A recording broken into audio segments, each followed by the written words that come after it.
Hi, I'm Jason Alster, and tonight we have a special edition of Meet the Author with author Jean Marie Rusin. Jean Marie wrote the book Spooky and another scary book, Thin Ice Zombies in LA, Nowhere to Run or Hide, Battle.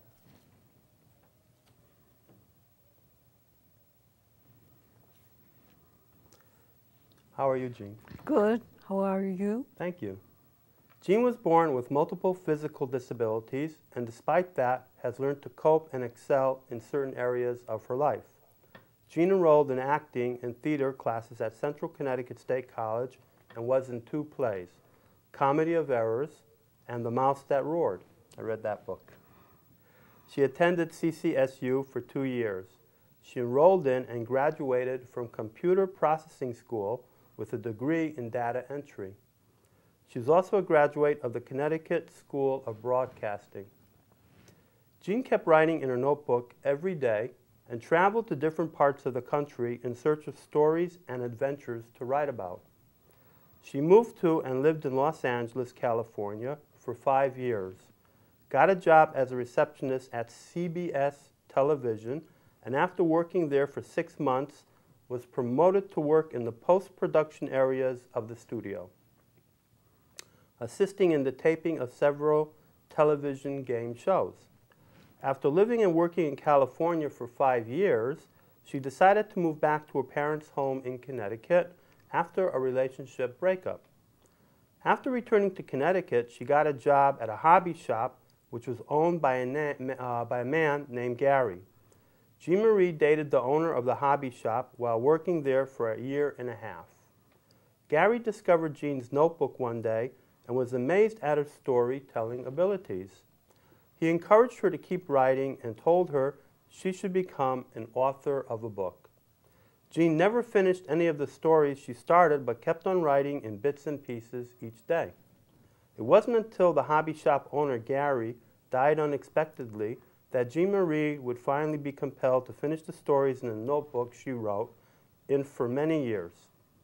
The grief of the loss she felt of her love interest Gary resulted in her first book, a story about Gary. It is called Father and Son's Hobby Shop, Dreams Do Come True. Since that first book, Jean now has 32 published books. Jean Marie remains driven to accomplish her goals, which she sets for herself one at a time. Despite criticism from some and praise from others, she goes forward with her dreams and goals to try and better herself. Jean, when did you start writing? Oh, well, I started writing since the 8th grade, and I kept a diary. And you don't have to read it, you can remember it. And like from 8th grade, so I wrote, but I never finished it. But then I kept on writing from 8th to high school. At least you had the data in the diary. You had the raw material. Correct. What are some of the things, entries you put into the diary? Like what I did, like things that I accomplished, like I thought I accomplished, like getting from junior high to high school, and then like graduating from high school, For you, just a day-to-day, what people take for granted for you was something special just to accomplish what maybe other people found it easy, and that in itself was material about maybe what your books represent, accomplishments in life, getting from one point to another.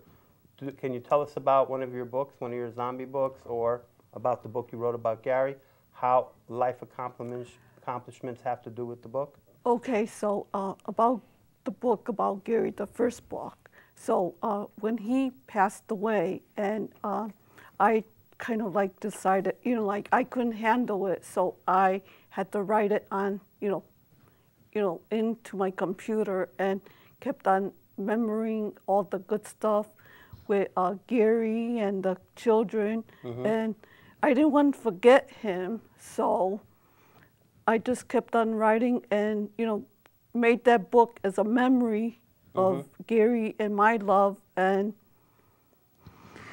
so But how, can you tell us a little about how that is important for other people to learn lessons in life or how to achieve goals, which is important to you? Oh, yeah, because, you know, like, if you don't follow your dream or accomplish, you know, like, you're, like, failing on something, but if you... You're failing on something. Yeah, but this way you're being on the positive note, and you go after that dream, even though, you know, it's, you know, just, you know, okay. How do Take I your say? time, that's okay. You're like...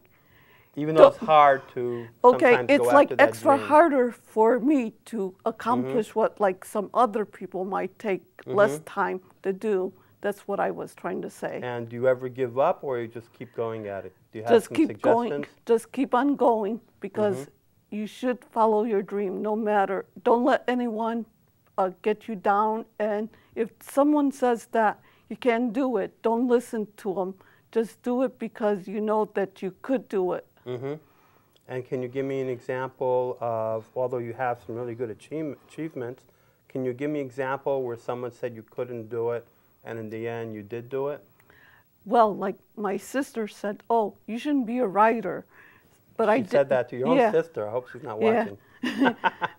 So she says, oh, you shouldn't write, you know, like you can't do it. I said, I love writing, so I'm going to do what I love to do, and I don't care what other people say.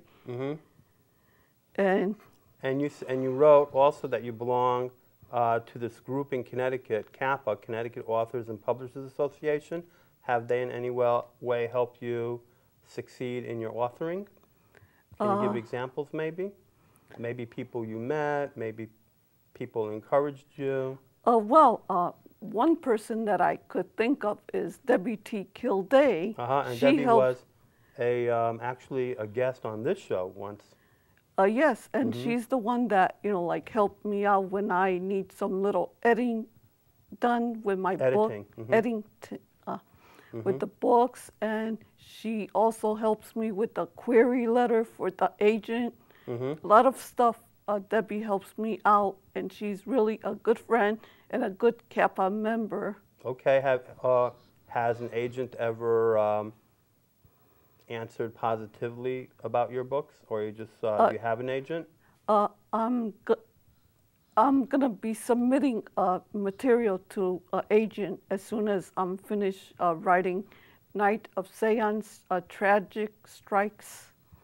Okay, that's interesting. You know, one thing I did see some of your books, and I know you, and I was always impressed by the covers and the titles of the books. Can you tell me some of the titles?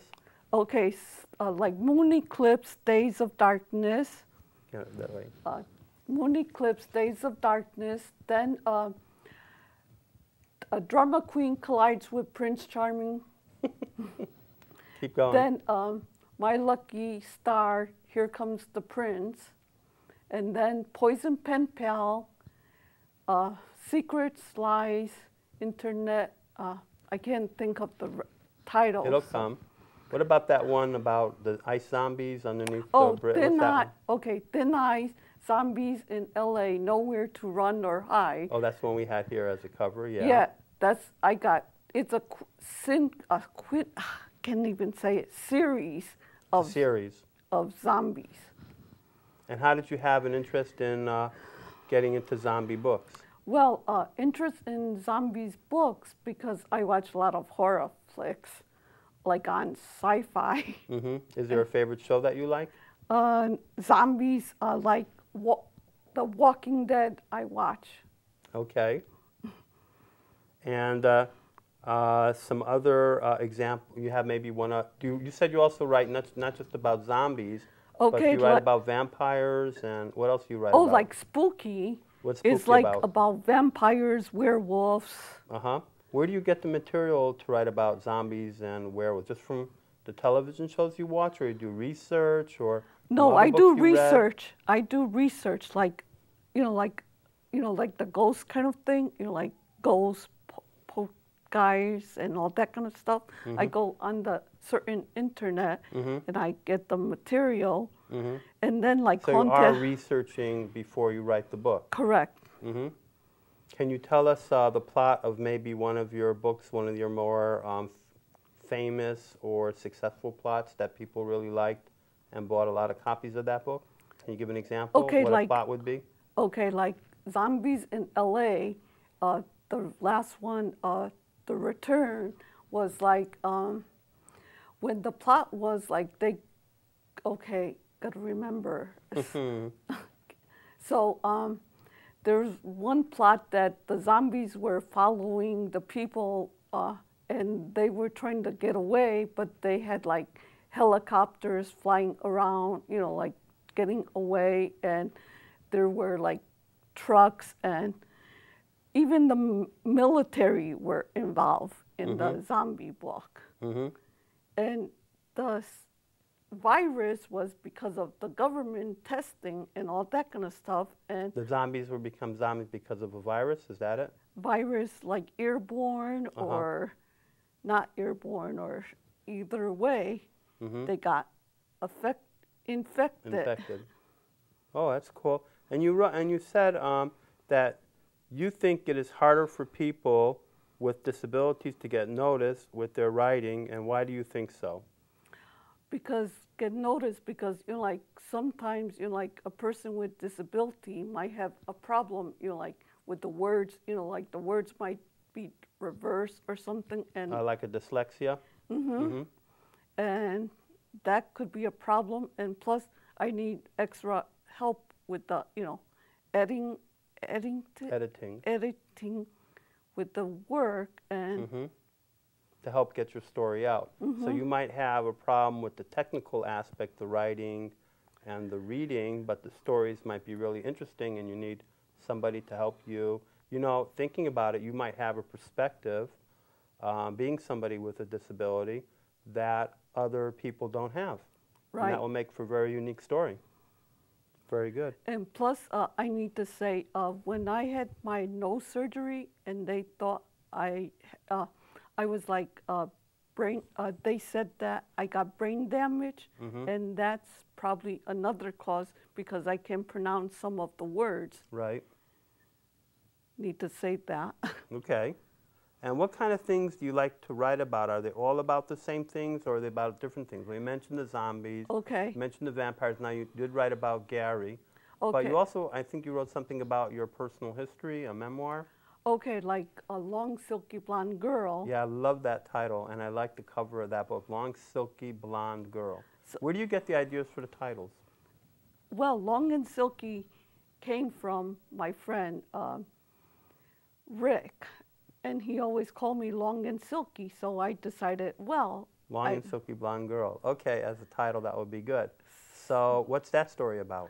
It's about my life, you know, like when I was born, and they, you know, I was very sick, and my parents had to take me to the hospital, and I almost died when I was 2 years old. Oh. So... And you survived. So you're a survivor. So I wrote about when I was an infant, then when I lived in different places, like in the apartment, you know, like my parents were immigrants and from Poland, so so I was born like on Broad Street, then they moved on Washington Street, and then I grew up and I started, you know, like I don't know how to explain. But that's what's going to be in the book, in the memoir? So Long that's Silky Blonde Girl? Long Silky Blonde Girl is out. It was out in November 4th, 2011. So now I'm writing. Have you heard any reviews about it, about that book? I got like 4 stars on Amazon. Okay, wow. People gave you 4 stars? Can you say something about maybe what was written in the review? Do you remember? Don't remember. That's pretty good. Not everybody gives, I mean, I have books that got 5 stars and 4 stars, you know, that's pretty good. Yep. Now, this is something really interesting people don't know, but you have a Facebook page. Can you tell, and you have really a tremendous following on Facebook. Can you tell us a little bit about that? What your Facebook page is, how someone can be in contact with you, who's on your Facebook page, how many people you have. First of all, how many people do you have on your Facebook page following you? Okay, I got on my Facebook page is like 2,715 Followers? That's phenomenal. How did you get so many people to follow you on Facebook? I don't know. Was it through your book, or was it through? I also understand you support disabilities, like the March of Dimes. Do you Yes. know where they came to you from, the people on Facebook? I don't know where they came from. Are you advertising it somewhere, like when you're selling your books or publishing your books? Do you mention that?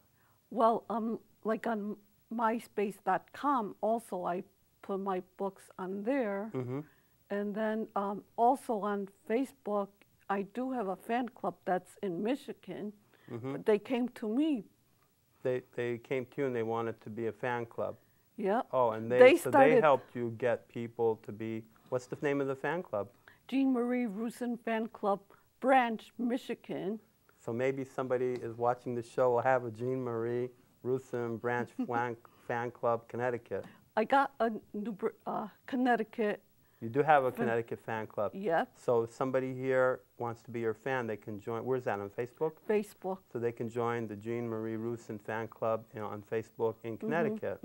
Okay. And what do you? And I see you're very active. You're writing a lot of letters or notices. What are you doing? You're tweeting, or you're keeping them abreast of what? What are you doing on your Facebook page? Okay, like for the fans.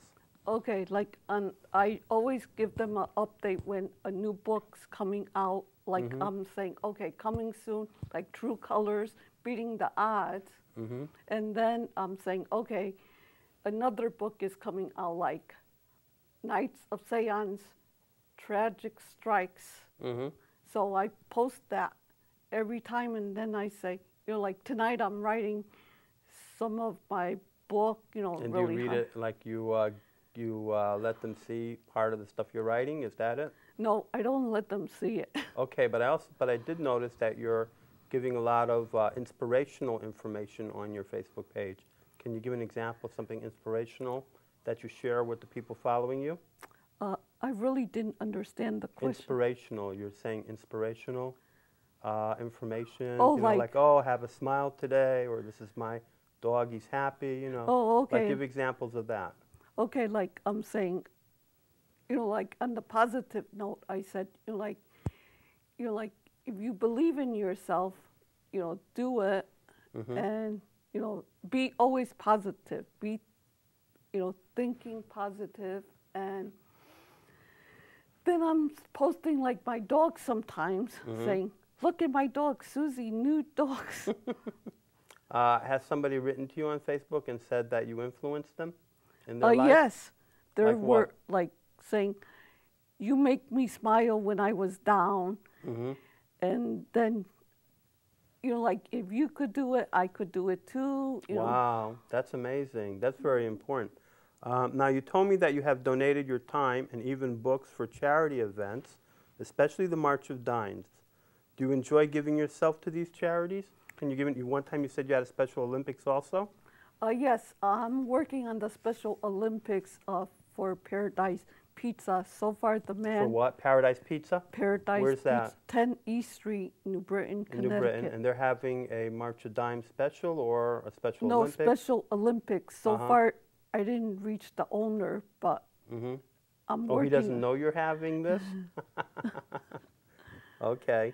So why would that place specifically then? Because I did a fundraiser like a couple of years ago on March of Dimes at Paradise Pizza. Oh, okay. So they have experience with you doing Yes. a fundraiser there. Did you gain some money in that fundraiser?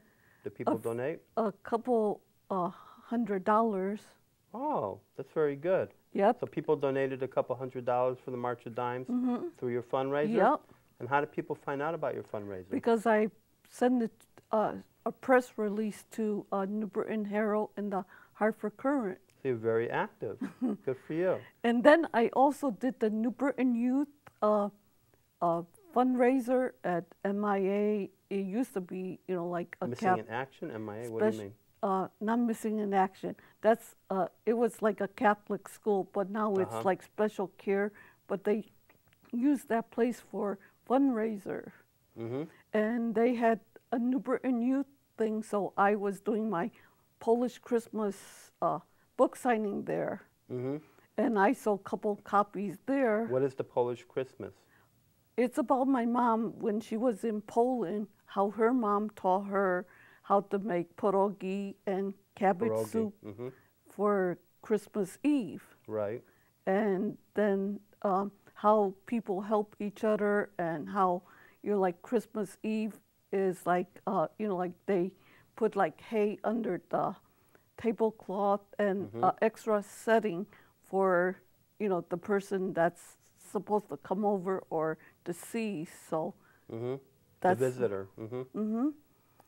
So you did a special Christmas event for this? A book signing on a when was it, at Christmas or a day before? Or it was like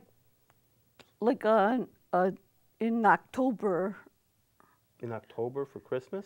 No, but they requested to have that book at the event. Oh, you mean you did the book signing? Book signing. In October for Christmas? I don't get it. In October, because they were having that fundraiser and they wanted the author to be there. Oh, okay. So you did that. Yeah, and they that was coming close to Christmas, anyways. And they request to have that book, and I had No Ending Dreams also. Oh, okay. Well, you have so many books; it's hard to keep up. Yeah, So you must be doing. So you must be doing a lot of book signings with 30 books out there, you know. And I also did Barnes and Noble in the past with Father and Son and No Ending Dreams. How many people came to that signing? Do you remember? I had probably 5 or 6.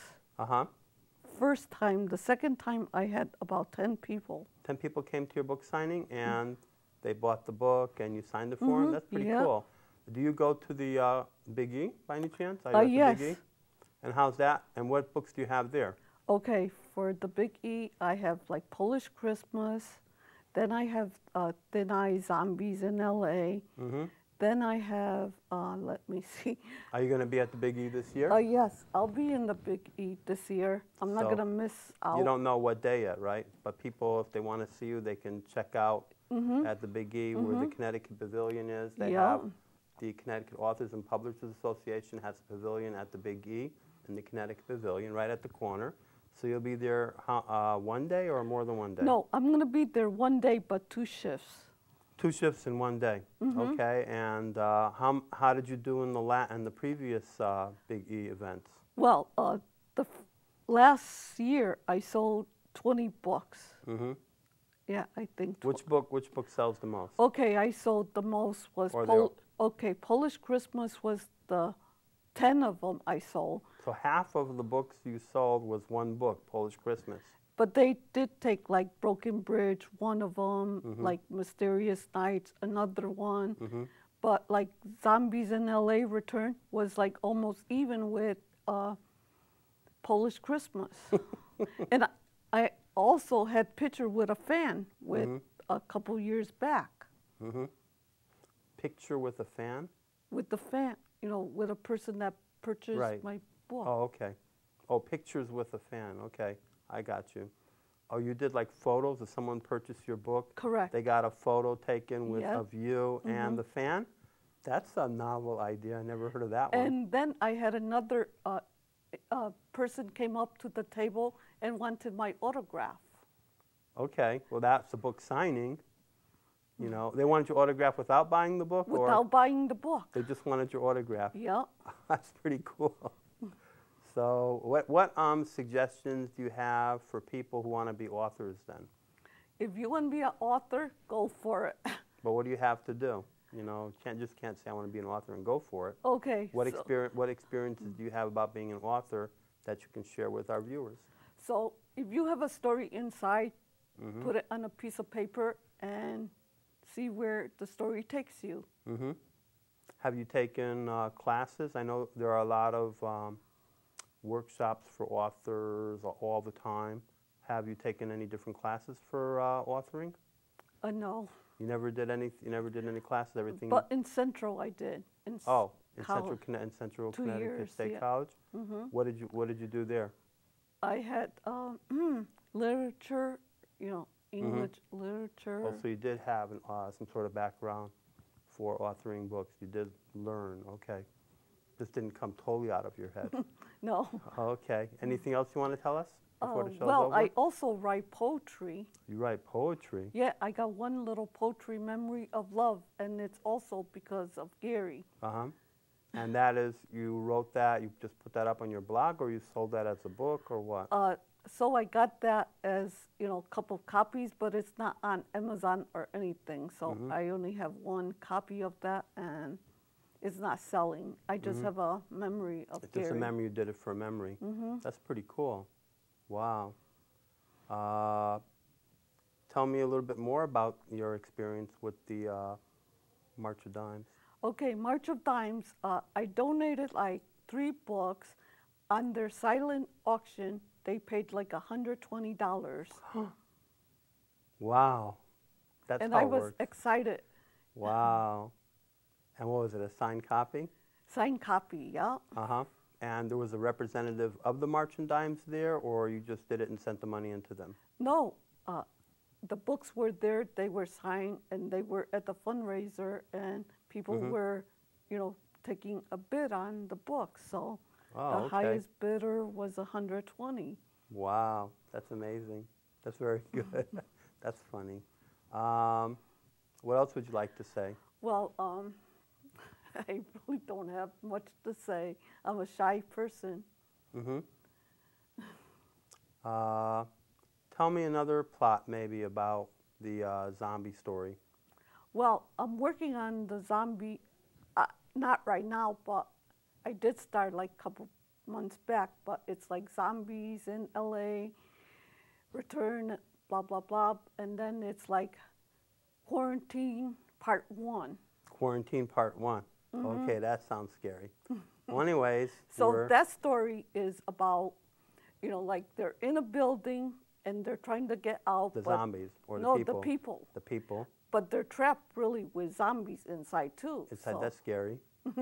So, you know, like a woman and a man is looking out of the window and they're seeing like tanks going by and, you know, like they're saying, we got to get out before they storm in or.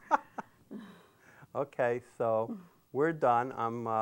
Thank you for being a guest on Meet the Author, and I wish you luck in your adventures, okay? Thank you. Good luck.